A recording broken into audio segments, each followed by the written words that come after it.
नमस्ते, सत श्री अकाल, गुड इवनिंग। मेरा नाम है प्रिया और मैं चीका डिस्ट्रिक्ट कैथल हरियाणा की रहने वाली हूँ।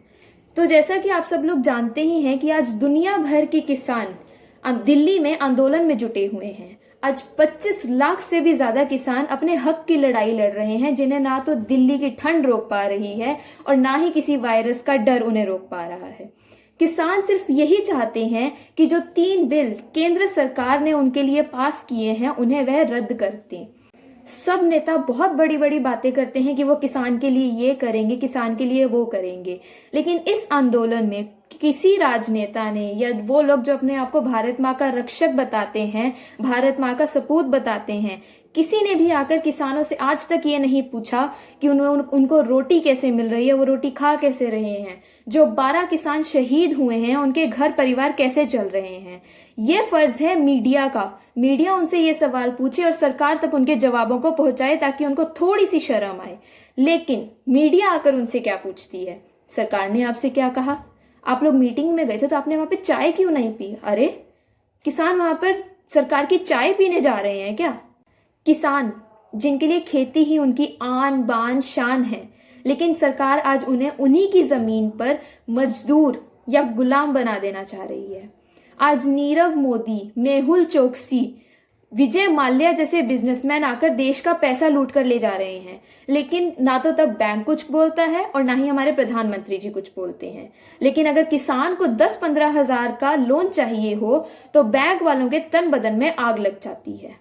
किसान सिर्फ यही चाहता है कि जिस प्रकार मोदी जी ने रातों रात जीएसटी लागू कर दिया, रातों रात नोटबंदी कर दी, रातों रात उन्होंने ये 3 बिल पास कर दिए और जैसे वो रातों रात अर्नब गोस्वामी जैसे पत्रकारों की बेल करवा सकते हैं, तो उसी प्रकार वो ये 3 बिल रद्द भी कर सकते हैं। अगर वो अपने व्यापारिक मित्रों को लाभ देने के लिए ये बिल पास कर सकते हैं तो अपने देश के किसानों के लिए इन्हें रद्द भी कर सकते हैं। उनके ऐसा करते ही जहां जहां से हमारे ये किसान आए हैं, हरियाणा, पंजाब, उत्तर प्रदेश, राजस्थान, बिहार, सब जगह से आए हुए किसान अपने घर को लौट जाएंगे। ये लड़ाई सिर्फ किसानों की नहीं है, ये लड़ाई हर उस इंसान की है जो आज नमक खाता है, रोटी खाता है, क्योंकि इन 3 नियमों के आते ही वो रोटी, वो नमक इनसे छीन लिया जाएगा। सोचिए, अगर फ्री में मिलने वाला पानी 20 रुपए पर लीटर में बिक सकता है, तो सोचिए कि इनके हाथ में अगर किसानों की मेहनत आ गई, मंडियां आ गई, अनाज आ गया, तो वो तब अपने कैसे रंग दिखाएंगे। सोचने वाली बात तो ये भी है कि किसान शुद्ध तरीके से जो अनाज उगाता है, जिस पर वो सबसे कड़ी मेहनत करता है, उसे वह 14 या 17 रुपए किलो में बेचता है। लेकिन समझ में नहीं आता कि बाबा रामदेव उसमें ऐसा क्या करते हैं जो उसे 45 रुपए किलो में बेचा जाता है। हमारे देश में पता है यही कमी है। अगर मैं बोल रही हूं तो मैं कोई आम इंसान नहीं हूं, मैं तो किसी कम्युनिटी से हूं, इसलिए आपसे ऐसी बात कर रही हूं। अगर वहां किसान कुछ कर रहे हैं तो वो अपने हक के लिए नहीं लड़ रहे, वो तो बस खालिस्तानी कर रहे हैं। अगर आप मुस्लिम हैं, आप कुछ बोल रहे हैं, तो आप तो इस देश के ही नहीं हो, आप तो आतंकवादी हो। बस ये आधी पैंट में घूमने वाले नेता या वो ज्ञान देने वाले बाबा जो बोलते हैं, वो है सत्यवादी हरिश्चंद्र भैया। ये राजनेता ना तो राम के ना रहीम के, ये बस कुर्सी के पुजारी हैं। मोदी जी क्या सोचते हैं कि उनके पास ये कुर्सी आ गई तो वो कुछ भी करके दिखाएंगे, कोई उन्हें नहीं रोक पाएगा। लेकिन वो ये नहीं जानते कि उन्हें जिस कुर्सी का वो घमंड दिखाते हैं, वो कुर्सी भी हम जैसी जनता ने ही उन्हें दिलाई है। सुनने में आया है कि ट्रंप जी इस बार इलेक्शन हार गए हैं। वो तो मोदी जी के प्रिय मित्र थे, तो मोदी जी अपने प्रिय मित्र से ही कुछ सीख लीजिए कि अगर आपने भी अपने देश के निवासियों की बात ना सुनी तो अगली बार आप भी इलेक्शन हार जाएंगे।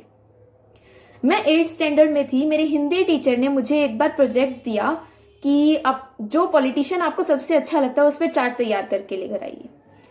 मैं उस टाइम जानती नहीं थी कि कौन कैसा है, लेकिन पता नहीं क्यों मुझे अरविंद केजरीवाल जी बहुत अच्छे प्रतिनिधि लगते थे और मैंने उन पर चार्ट तैयार किया। मेरी फैमिली को भी बहुत पसंद आया और मेरे टीचर्स को भी बहुत पसंद आया। जब वो चार्ट मेरा एग्जीबिशन में लगाया गया तो वहां पर एक टीचर आकर उनकी तस्वीर की तरफ हाथ करके बोलती हैं कि इस इंसान की फोटो यहाँ किसने लगा दी, ये कौन है, इसे यहाँ पे किसने लगा दिया, इसका चार्ट किसने बना दिया, कौन है वो पागल। आज मैं उन्हीं से सवाल करना चाहती हूं कि जिसको आपने कुर्सी पर बिठाया है, क्या वो सही कर रहे हैं? आज देश की इकोनॉमी कम होती जा रही है, लेकिन समझ में नहीं आ रहा कि अंबानी जी और अडानी जी का पैसा कैसे बढ़ रहा है। एक श्रवण कुमार वो था जिसने अपने अंधे माँ बाप को अपने कंधे पर बिठाकर पूरा देश घुमाया था, और एक ये है जो एक कंधे पर अंबानी जी को और एक कंधे पर अडानी जी को बिठाकर सारे देश का पैसा उनकी झोली में भर रहे हैं। अगर सरकार को बिल पास करने ही है तो वहां कीजिए जहां जरूरत है, एजुकेशन में, जहां आज भी सरकारी स्कूलों के नाम पर कोई पढ़ाई नहीं हो रही है। दूसरा, वायरस के चलते लोगों को बहुत नुकसान हो रहे हैं, वहां बिल पास कीजिए। आज मेरी जैसी बहुत लड़कियां हैं जो शायद कुछ कहने से डरती हैं। क्यों? क्योंकि उन्हें ये डर है कि कहीं वो दूसरी निर्भया ना बन जाए। हिम्मत है तो उनका ये डर कम करके दिखाइए। कोई भी मुजरिम अगर जुर्म करता है तो उसे सजा देने से पहले ये सोचा जाता है कि वो 18 साल का है या नहीं। जब वो जुर्म करने से पहले ये नहीं सोचता कि वो बालिग है या नाबालिग, तो उसे सजा देते वक्त ये क्यों सोचा जाता है? हिम्मत है तो इन परिस्थिति को बदल के दिखाइए। ये किसानों पर बेफिजूल के नियम लगाकर कुछ नहीं होने वाला। 73 साल पहले हमारे बुजुर्गों ने, हमारे पुरखों ने आजादी की लड़ाई लड़ी, कभी मुगलों से तो कभी अंग्रेजों से। 1947 में मिली वो आजादी का गला हम इस तरीके से इन राजनीति खेलने वाले लोगों के हाथों से घुटने नहीं देंगे। तब भी अपने हक के लिए खून पसीना एक किया था और आज भी करेंगे। Our constitution is our priority. ना तो उसके आगे मोदी जी है और ना ही कोई केंद्र सरकार जैसी पार्टियां। उसके साथ कोई खिलवाड़ करेगा तो हम बर्दाश्त नहीं करेंगे। मोदी जी के लिए अच्छा यही होगा कि किसानों की बातें मान लें, वरना वो जो नारा लगाते हैं ना, बेटी बचाओ बेटी पढ़ाओ का, तो आज ये बेटी भी उनसे कहती है कि अगर उन्होंने उनकी मांगे पूरी नहीं करी तो ये बेटी भी आकर बॉर्डर पर खड़ी हो जाएगी। जय जवान जय किसान।